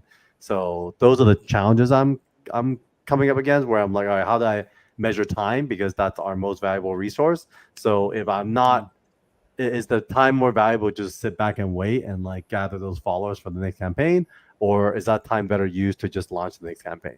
So we're constantly measuring and assessing what's the best for our next steps. Okay. And do you have like a finite date that you look at to launch, or do you wait until you have like a certain amount of followers before you launch? We have a date, but we also keep it a little flexible. So first of all, I'll never launch something like in August going into September again, because that whole tax thing was really bad. Because we ended on the week of like when tax was due, like September 15th or something like that, which is like the worst time to end the campaign, because we literally saw people canceling like crazy. Second is, I don't think the holidays are good to compete with. So after October, if you don't get your campaign to close in October, then I wouldn't launch anything until the next year. And then January, everyone is just tired and catching up with life, so forget it. So our next goal is going to be February. I'm so glad that I'm next, because everything that Carl just said, I'm the opposite of. This is going to be really interesting. Yeah. Not everything. Like he has good points, but he has good points. But like everything that you just talked about, like right in that little blurb, I've used to think similar things. Well, let me go back to the question first, and then let's talk about what Carl just talked about, because that's important, the holidays and all that kind of stuff. So for me, I'm a little different because, the question really has different sort of parameters because it really depends. Like, are you just making comics and putting them out? Are you doing Kickstarters? In which case you have to kind of have this gap of time and so on. Like for me, when we started comics, I put out 2 books in our first year. Critter and Penny for Your Soul both launched the same year that we did it. The following year, both series were running. And then 2010, 2000, and then at the end of that second year, we launched a 3rd book. So going through our 3rd year, we had 3 books running. By the end of that year, we launched another one. But we were just doing comics and putting them out through Diamond. So there was a point where we were doing anywhere between 2 to 4 books a month, and we were just putting them out through Diamond. Okay. Yeah. But in the context of crowdfunding, now I have all these titles that I've done, and I have a bit of a quandary because I've got like 11 or 12 different titles, but I can't be Pat Shand and run these things, all at the same time. So what we've done is, in my brain, the answer to your question is if you start a book, number 1, and you drop it, the answer is not to do another number 1 right behind it. Because the people that did that first number 1 are now going to have a longer waiting period to get to the number 2, right? So what I would say is, let's say you're going to have a 4-issue miniseries for that first volume, right? Whatever it is. I would say do at least 2, then drop a new book, and then come back right away to those next 2. Like finish, like assuming you're going to do it all in a year, finish that 4-issue arc within that year. Or 5 issues or whatever it is, because the longer you make those people wait to come back to a certain title, the more apt they have, the more time they have to just dissipate and be like, I guess that's gone, whatever it is. So for me, that's where I am right now. I'm in this really awkward position where I have like 11 titles. How do I do this? And so what we've done is now we've taken advantage of where we stand because we've had these now 10-year anniversaries. You had the 10-year anniversary for us in 2020. 10 years of Penny, 10 years of Critter. We kind of focused on that. The following year was 10 years of Oz. We focused on Oz. Year after that, Ursa Minor, we focused on that. But even as we focused sort of primarily on those books, we would spread them out a little bit so that we could drop a couple of little things in along the way. So everybody knew that they were going to get this complete story arc for Oz or Ursa Minor or whatever it was within the year. But we would then drop in a little thing here, a little thing there, a little thing here, a little thing there to kind of, keep the brand alive, all of the brands alive. And in fact, we even do an anthology now where we have 3 stories from just, let's do one from here, one from here, one from here. That way, whatever we're focusing on is not in that anthology. And then that anthology gives the readers of those books a little taste while they're waiting for the next big arc to come around. So I think the basic idea that I'm trying to say is I see a lot of guys that are like, here's a number 1 of the book. And then here's another 1 of another book. Like, here's another number 1 of another book. And I'm like, what are you doing? Like what do you keep getting further away from these guys that spent money from you in January. And now you're in October and you haven't done number 2 for them. So I think that's a problem or at least it could be potentially a problem. Just sort of in the long run, because I think, again, people lose track of it. People are, I guess they're not doing anymore, like whatever it happens to be. So that's kind of where I would come at. I don't think there's a right or wrong, but if you're doing crowdfunding specifically, and you're not, that's what I was thinking. And you're not planning to be a Pat Shand guy where you're just going, I would focus on something and then drop something new in kind of in the middle of it. So that then when you're done with whatever that is, like 2 issues, something new, 2 issues, wrap it up. Then you go back to number 2 of whatever that is, and you focus on that for, a few issues, drop in something new, finish it, come back. Just try and finish as quick as you can while dropping in the little nugget of whatever's going to be new. Right. Okay. Yeah, my thought was about like the Kickstarter crowds. So sure, which is what we all do, and so we have to kind of adjust for that kind of stuff. Yeah, for sure. Right. All right, Mr. J, what are your thoughts? I want to agree 100% with Tom.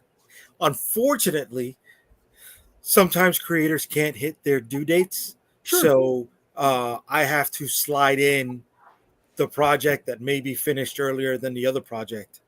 That's just the case, I would love to be all right every 3 weeks, bang, bang, bang, bang, bang.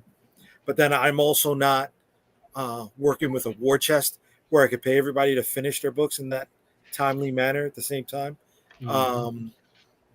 So the best laid plans are always up for grabs.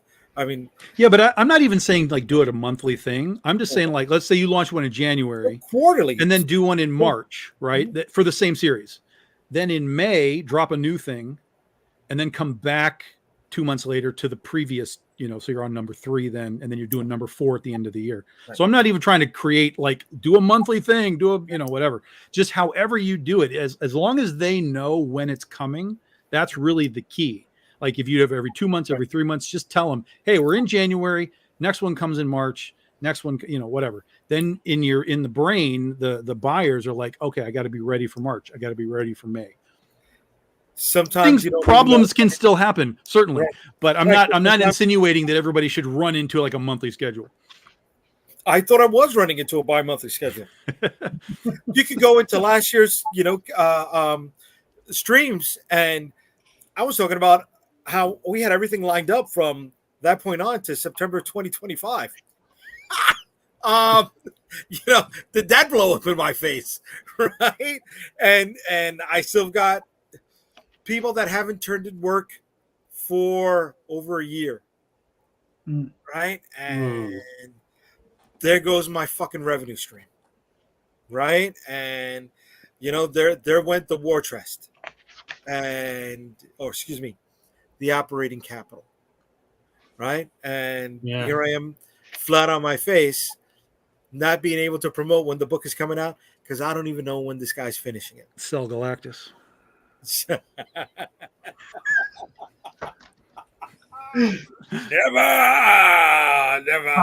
Never let it be said Tom is not a wise man. We're never going to get rid of Galactus, buddy. Yeah, we're always picking Jay's chops over his Galactus. So, I don't own a lake. I don't own 7 houses in Queens, right? I don't got the money you guys got. I wish. All right.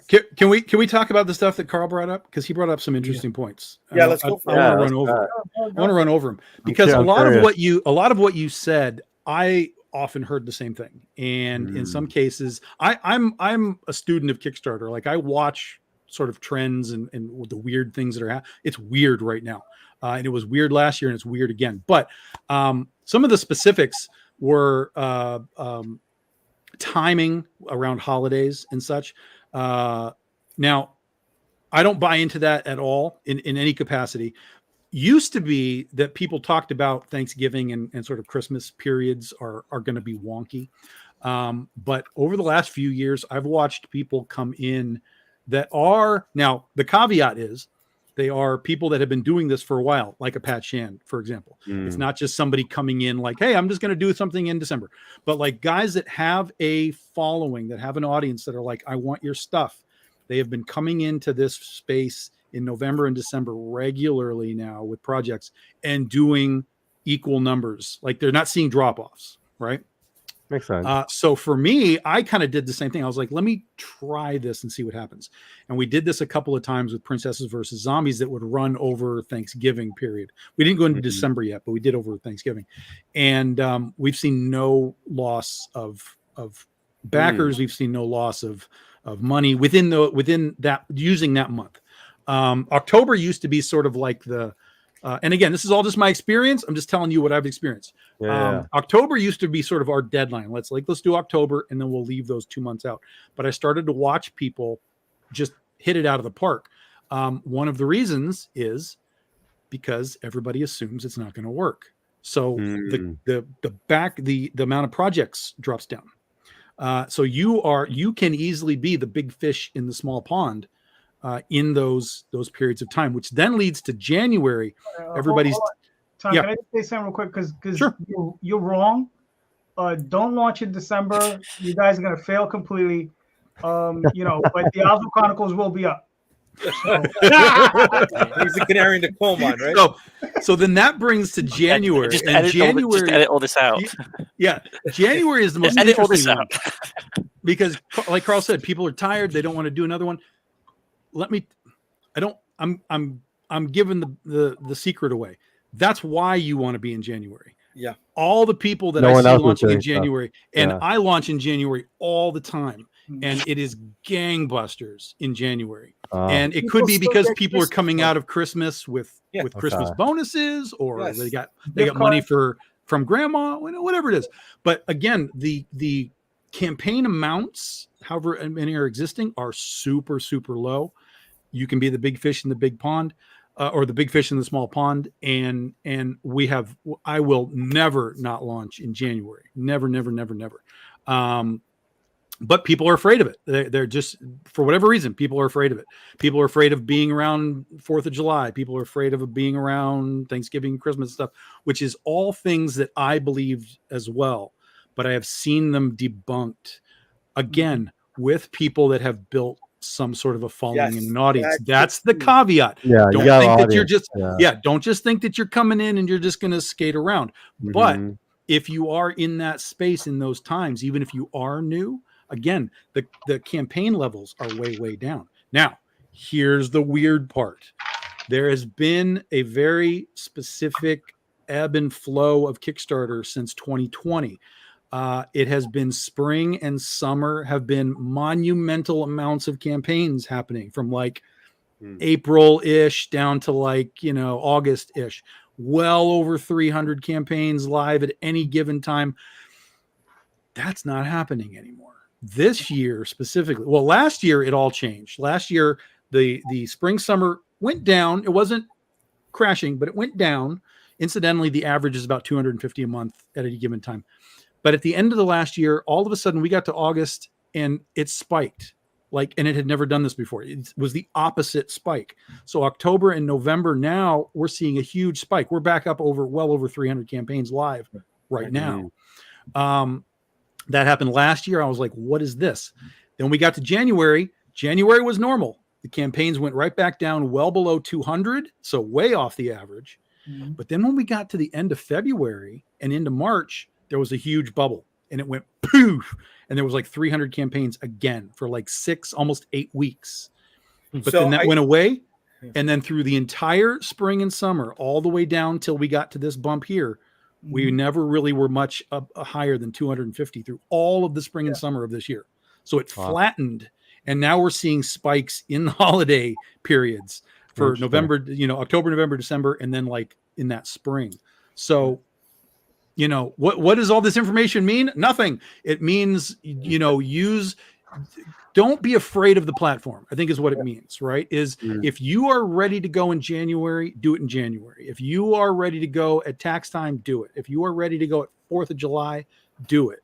And the other thing is that people often get worried about like, well, Brian Polito is launching it doesn't matter. His buyers are not buying from you. Sorry, you will never convert more than, 0.5% of those people to buy your book. Even my stuff, I have a very small percentage of crossover with Brian Polito. So don't be afraid of the other campaigns thinking like, well, I'm not going to make it because there's, Tom's there and these guys are, it doesn't matter. You have to sort of take control of your own audience and drag them in kicking and screaming from other places. And then of course there is the highest amount of regular traffic on Kickstarter than there is on any other crowdfunding platform. Indiegogo, Fund My Comic, Crowdfunder, whatever. Kickstarter has the largest active user base that just goes there to see what's going on. Like, you can drag people again. If you want to do Indiegogo, you can say, we're on Indiegogo, drag people over there. But there's no one on Indiegogo that cares that you're there. Whereas on Kickstarter, there are people who are actively looking for what's here. Show me what's here. And that's why Kickstarter works better than the other platforms. That is not to say don't use the other ones. Certainly, go ahead. But everyone should be focused Kickstarter first, and then use the others as sort of a backup system, second chances. A lot of people use them for second chances, like, hey, you missed it out, but we're going to go to Fund My Comic and you can get it here for a few more weeks or, whatever it is. And now BackerKit is doing crowdfunding now, not They just, are. I was going to not ask just you about surveys. that. Your November campaign was on BackerKit. No, right? no, I have not No? used BackerKit. They are chasing me Okay. down like wild dogs. And I keep telling them, why would I move? You have not given me any answer as to why I should move. And he even told me in the last time, he's like, well, it's been shown that you can go wherever you want. Look at Dynamite. They just go. And I'm like, no, patently false. Because when I did my book for Dynamite, by the way, they did $11,000 in 2 months. And I had backers that back my stuff. I said, hey, I'm working for Dynamite. Go buy that book. They were like, I won't use Indiegogo, period. We then took that campaign, threw it on Kickstarter. We did 11,000 in 2 weeks. I said, I listen, saw that. That's cool. Yeah. I said, listen, man, and this is the other thing that I told him. I was like, I'm not saying that what you're doing is wrong, bad, that I'm indifferent to it. I'm watching, but I don't see anybody using it. I don't see anybody talking about it. So if I'm going to move over there and I have to drag all of my people over there, which there's no way I get 100% move over, you better have some sort of wild audience reaction over there of people that are going to be like, yo, what is this? Tom's here, because Kickstarter has that and no one else has that. So that's what I asked him. I was like, what is the advantage to me to moving there? Is it cheaper? Do I get more visibility? Is it a better search engine?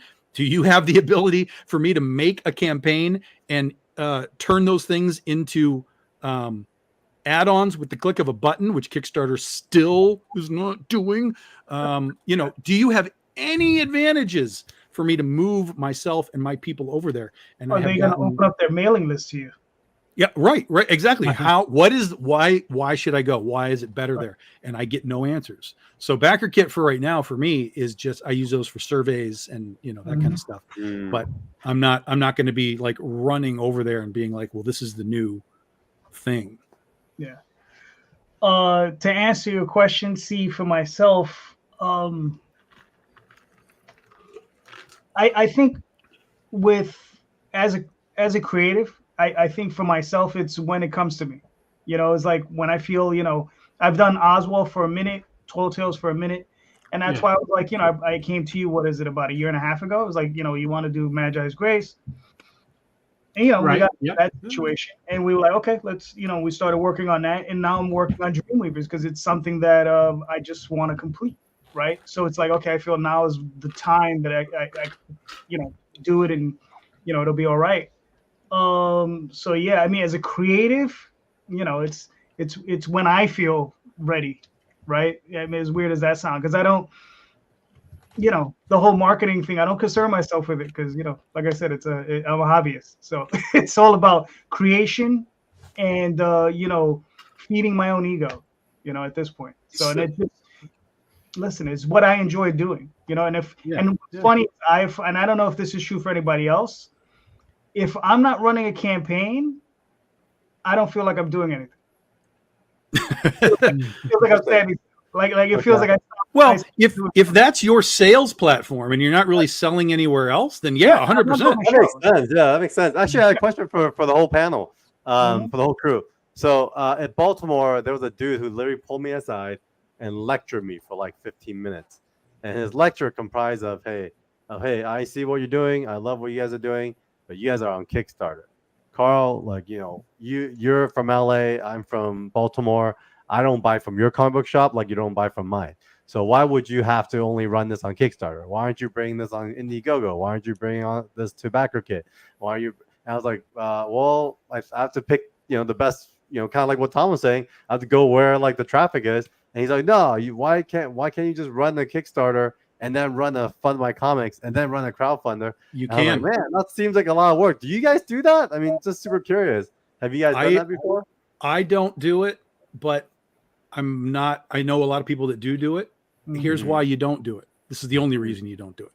Okay. Is that when you do a second chance on another campaign or on another platform, the odds of you really getting any sort of ROI for the time that you're talking about, the work and effort. Yeah, the time's the most important. One is worth the time. Yeah, it's very, very, very minimal. Like I know guys who do like 20 grand on a Kickstarter. They'll take it over to Indiegogo for as a second chance, and they'll do a few $100. Yeah, You know. I don't ever see. I've Yeah. never seen a second chance on a Not different. worth the time. Yeah. Yeah. Yeah, I think My question is this: that sounds like a good idea to point him towards your store. You don't want to buy from Kickstarter? That's okay. True. We have a store. yeah, That's right from kind the of what store. my thinking is now. 100%. Yeah, it's the store itself. Because I just feel like Yeah. it'd be a pain in the butt to run like 4 campaigns, and I don't think it's gonna be worth the Yeah. time. Yeah, Just plus don't all the keep it platforms the work same. differently. So it's not like you can Exactly. just import it and be like, there it is. Right. You have to make new images and stuff.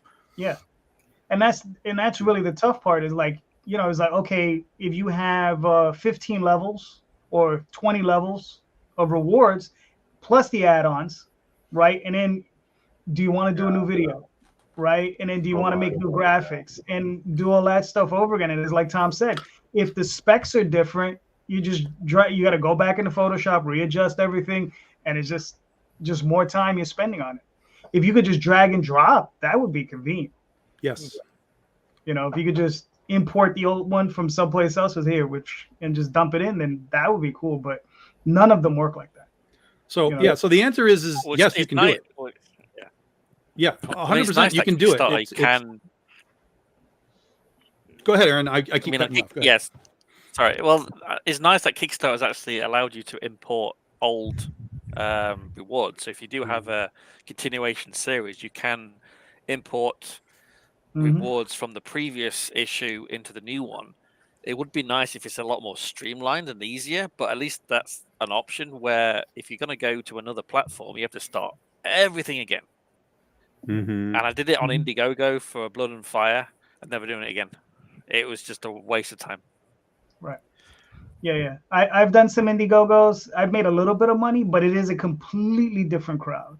Completely different crowd. You got to go different types of shows. A lot of them more. If you focus probably more on Twitter than on, let's say, Facebook. But it's a completely different crowd. If you can get in, it's good. But getting in is the tough part. To be completely honest with you, I forget Indiegogo's a thing because I don't ever hear about it anymore. No It's not one like it uses used it to be. anymore.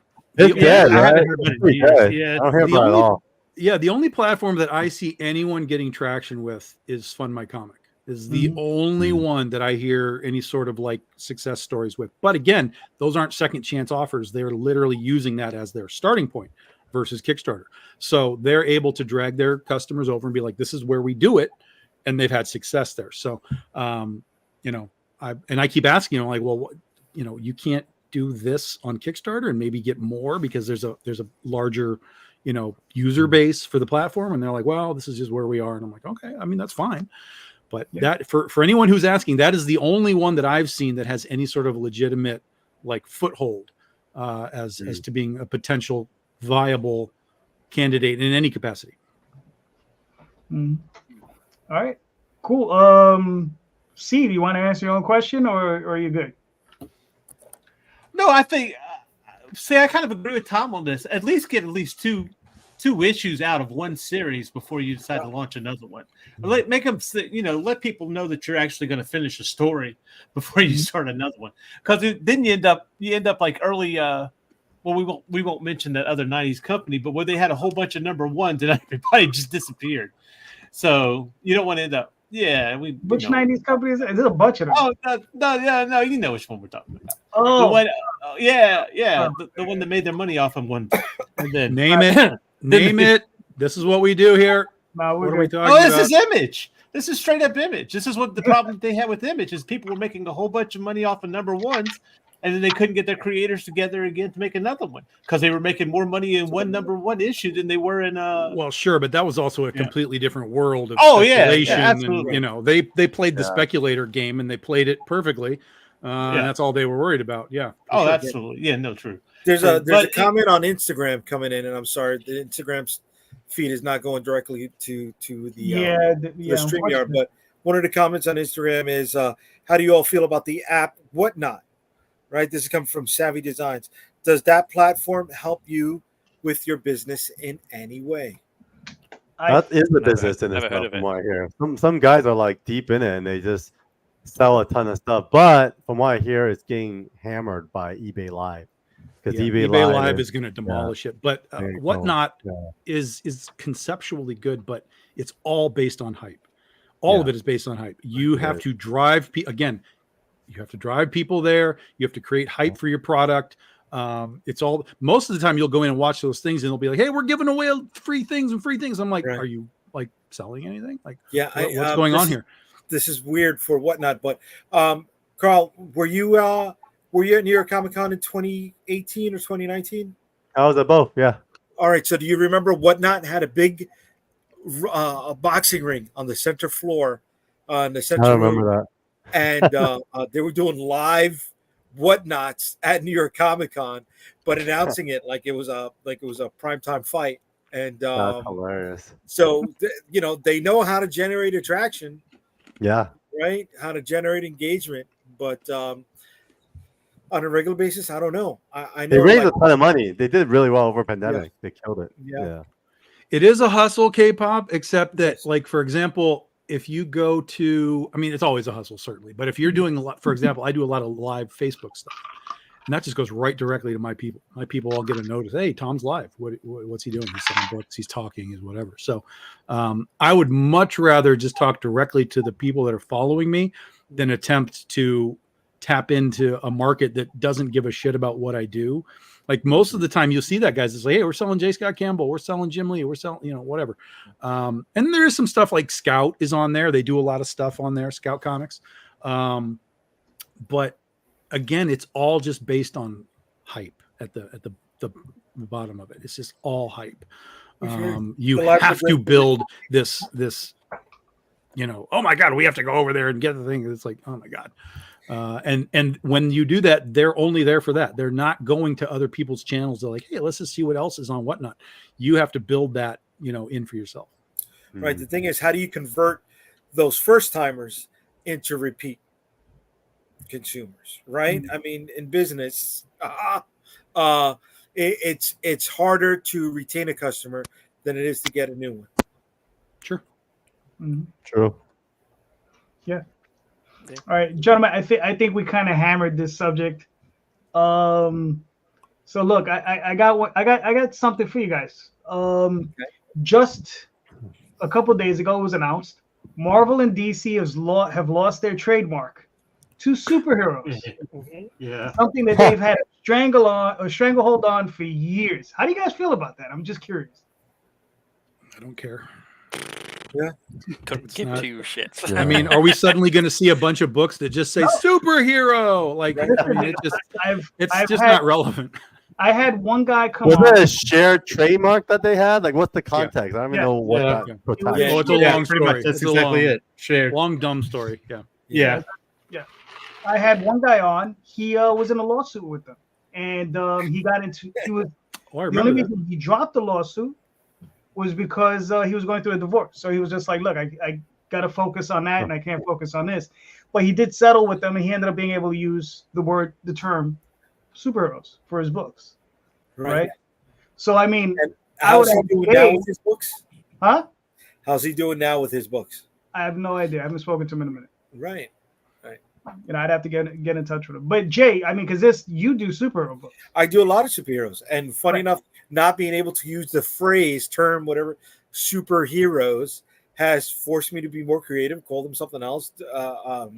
Develop another catchphrase that I've been utilizing, that I've been building upon. So I don't feel the need to go back to it. People can call me superheroes. I can say that part of my catalog falls under the superhero genre. Yeah. Yeah. It's You know, just but it's not in superhero my is something you just aren't supposed to be able to put like in a title. Basically, it's like a trademark, But for me, for years upon years now, I've always called Critter at the top of the book the second best superhero comic book in the universe. So I've used it forever with no repercussions. They just Not that I matter. I mean, I'm over here selling 1,000 units. Who cares? But they didn't get around to you. yeah, right.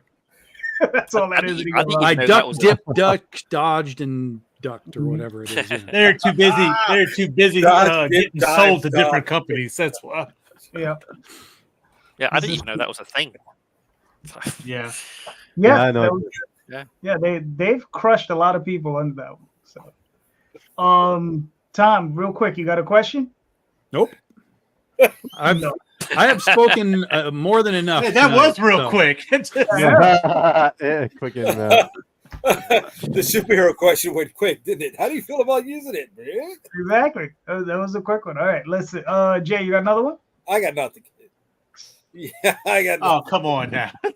Oh, you see it? Oh, I got everybody fired up in the beginning, right? Yeah, that's what I wanted. I wanted to get those juices flowing.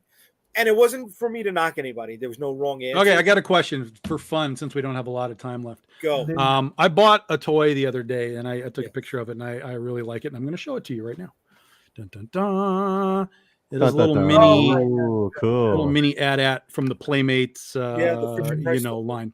So the post that I made on this is that the AT-AT was, is, and always will be the greatest piece of science fiction machinery ever created. Do you agree? Do you disagree? And if you disagree, what do you think is better than the AT-AT? In Star Wars or in general, just in science fiction? Yeah. Is there a better piece of cool looking design than that? I really love the in June the transport ship. You know, in the new one where you see it over the planet, you see all you see at the ground level that all the troops go into these transport ships, and then they take off, and they're like that small compared to the navigator ships. I mean, I was a bit disappointed they never showed the inside or what the navigators look like, but that ship, yeah, that's kick-ass. Loved it. Tom, are we talking iconic status, or are we talking about design? Whatever you like. Is there something that in your brain you're like, that's a fucking great piece of design, you know? I know you're going to say Megaforce. Yeah. No, I mean, there's the grail for many toy collectors, which is the G.I. Joe aircraft carrier, the USS Flag. Sure, that's a cool thing. Yeah, but it's just an aircraft carrier. It's not a unique item. Right, it's not a unique design. Item. I mean, yeah. You know, but then you got iconic would be the Millennium Falcon out of Star Wars, right? Good. Even though the X-Wing, more kids would have had the X-Wing than anything. Yeah, but I don't mean necessarily just the toy. Like, what's the best thing that exists in a science fiction thing? Like the Millennium Falcon is cool. Star Destroyers are cool. Yeah. I would still put the AT-AT above that in design. Yeah, no, I mean, the Batmobile, but it's been re-engineered, so you can't say one iconic thing stands out. The animated Batmobile, kick-ass. The animated Batmobile is good. You know, I mean, damn. The 18 van, you know, you're just stuck on these cars, dude. You think the 18 van is better than this? Because you know what, the starships from Buck Rogers didn't pop for me. The starships from Battlestar Galactica didn't pop for me. Well, I've got something here. I'm dating myself a little bit. But the space battleship Yamato. Now I know that it, it looks like a World War II battleship, but it's got the wave motion gun in the front. That was my favorite cartoon when I was a kid, with Star Blazers. Well, see, I would take that to the next level. For me, would be the Macross. That to me is a better. About to say that, yes. Thing. I was about to say that. Yeah. Robotech, Macross, Transformers. Right. That one design that had 3 forms: the plane, the moth, and then the robot. Mm-hmm. The Gunstar from what's the Gunstar? That's from 80s movie. See, drawing a blank. Clearly awesome. No. If I mention the movie, you're gonna know the movie. Yeah, I know what you're talking about. I can't place it either. I don't know either. Isn't it like Enemy Mine or something? No, it's not Enemy Mine. It's same time period. The Last Starfighter. The Last Starfighter. Oh, that's what I. Yeah, that's what. Oh, that was good. That was good. Look, no. No, I looked it up, so don't act like I knew that. I had to look it up. Okay, but that's what it was. That's what it was last But time. was the Gunstar better than the Robotech, the Macross ship? The Valkyrie, right? What was that called? It was called the Valkyrie 1 or something like that? No, I think it is the Macross. The battleship. The SDF-1 is the American term. Macross is the Japanese term for the Right. ship. Oh, for that ship. I thought Yep. Macross was the Japanese term for the series. Well, it's the Macross Saga, which it's about the Macross ship. Gotcha. But in America, it was called the SDF-1. I mean, you know, just to go a little different, I have to say Moya from Farscape, because it was a bio-engineered ship. It had no weapons, and its only self-defense was just taking off, and well, it would just take off, and it was and wherever you landed, that's where you were at. Like there was just like it was like, oh, when I'm in trouble, it would just warp. I like it, JD, but is it stronger in design than the AT-AT?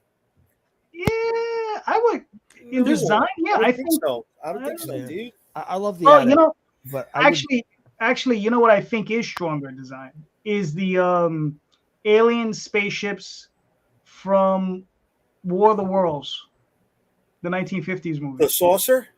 Not the saucer. The ones that look like manta rays. With the legs, yeah. Oh, okay. The ones that look like manta rays. I actually really, really like those. Well, I was gonna say I mean, I thought. Sorry, go. Voltron. You know, got the 5 lions. Okay. Voltron. Lions are classic. That's Good classic. call. Good call, Scott. Oh well, wow. If we're gonna go into anime, I would call Dangaio before any of those. See, no, Dangaio is a different type of robot. That's a whole different anime. So see, I would say Messenger, but it's not as iconic as the fucking AT-AT. Fuck. Well, he said good design, right? Did you say? Yeah, like I'm just saying, like, what's the best designed Design. thing? He's Like not- the he's not Shogun talking Warriors about- are very cool, very cool. Right. I like them. But again, some of that stuff, like the robots, it's just sort of people, right? There you It's go. like Yeah, that is here's just a a robot person. dog. There's plenty of robot people and It's a robot things. dog. Well, no, we know exactly what it is because Family Guy told us they're giant robot camels. Yeah. That's Oh, what yeah. they are. There you go. No, I got a But if you're t-shirt. going anime, I love the bike in Akira. That design is amazing. Love that bike. Okay. Yeah. Well, yeah, somebody on last week was like, that was his jam. That was his jam. Yeah. X-Wing is better. I like the X-Wing. I do. A lot more people had the X-Wing than had an AT-AT. You know, I didn't get an AT-AT. I did not get an AT-AT until the 90s, right? The second release. Well, Jay, I mean- do you know why you didn't have one? So I was Because poor. I had 3. that's terrible. Dude. That's terrible. But Porter. if we're talking about Star Wars, I liked the silver transport ships from like the first and second movie. Those were just beautiful. Yeah, the royal. Yeah, the ships. royal ones. Yeah. Those were. I mean, as far I as like design goes, Mandalorian's. Oh, the sleek one. original Yeah, ship. yeah, the Mandalorian ship. Yeah.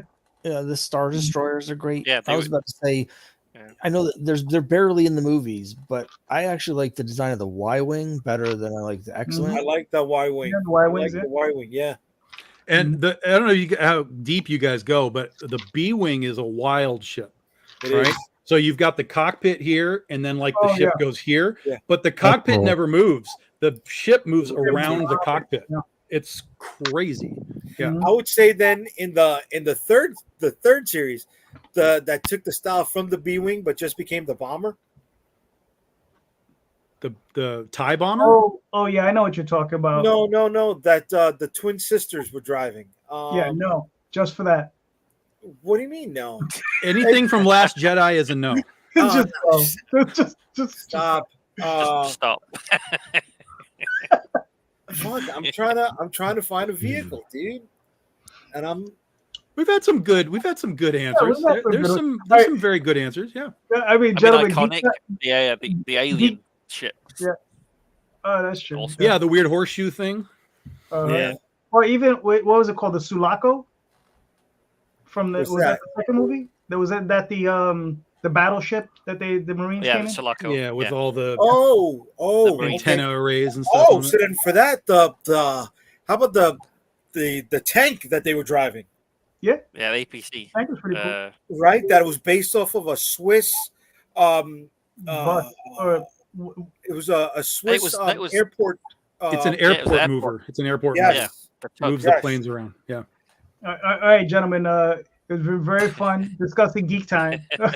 Man, God, Great you guys- times, great Listen, times. this goes back to Jay's show on Friday. How do you get engagement? You want to see how many posts we got from this? Yeah, for that, yeah. This is your engagement. You're absolutely right. This is true.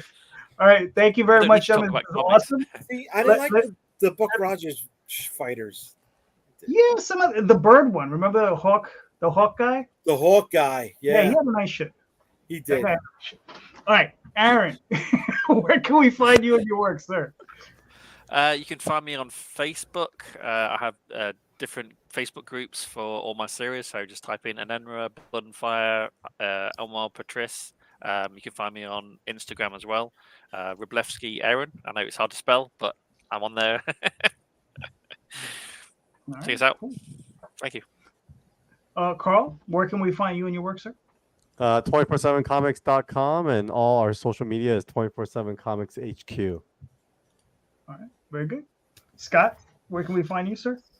Well, you can watch me talk about comics on my YouTube channel as the Classic Comic Collector. You can also check me out at crimebustercomics.com. That's my website, or questcomicsbook.com, which will redirect you to my Kickstarter. And I just wanted to mention, since Jay felt like we were being too humble, that Quest is currently live on Kickstarter, and it's the greatest work of fiction in the history That's of my humanity. Fucking man, Scott. Yeah. There Oh, you go. yeah. Here we go. Say that louder. Say that louder, Scott. Everything our species has led up to is built to my Kickstarter. So, Yeah. with that in mind, There you go. it seems like such a good deal, doesn't it? So, Keep it yeah, humble. Keep it humble. currently live through the 18th. Tolkien, who? There you go. Damn right. Sorry, George R. R. Martin, who? No. Damn right. Uh-huh. He learned everything from you. Tom, where can they find you and your work, sir? Oh, Big Dog Inc., guys. Big Dog Inc. Anywhere you do your social media, you'll find us. We do most of our stuff on Facebook here. And if you're watching and you would like to have some more of this glorious trouble that I bring to these guys all the time, I am absolutely happy to do your show. And, whatever you want to talk about, I've got an opinion. Yeah. C. Michael, where can they find you and your work, sir? As always, you can check me out at landingart.com. If you're really into finding out more about me, you can check me out on Facebook because I'm more active on there. And also on Indie Comics Network on several shows like RSVP and the forthwith coming back Art Style Kamikaze. And who knows what else. Sometimes I just get bored. So Very good. Very good. Mr. Rosario. Yeah, I'm still trying to come up with an answer for Tom's question.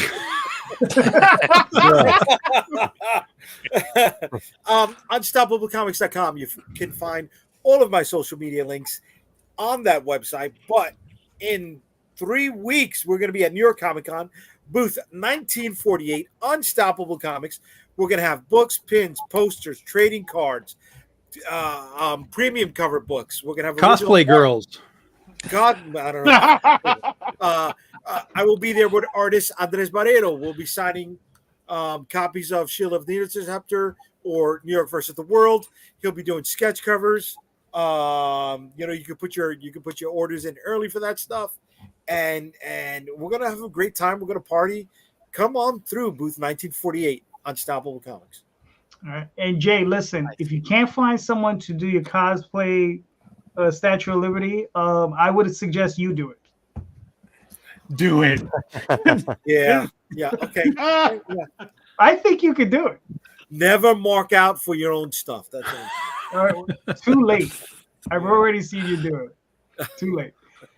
Anyway, so I'm JD Calderon. So Thanks, you JD. check it out on Facebook, Instagram, all these different places. Sunday nights right here Next Tuesday, I'll be on with Rob Multari on our show of Mice and Wolves, where we talk to creators about their issues and what we're going on.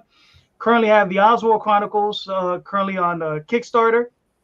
The greatest mouse adventure going today. So go check it out. So thank you, everybody, for being here. And don't forget, please check out the links. Check out the show notes. It has everybody's links. Click on those links.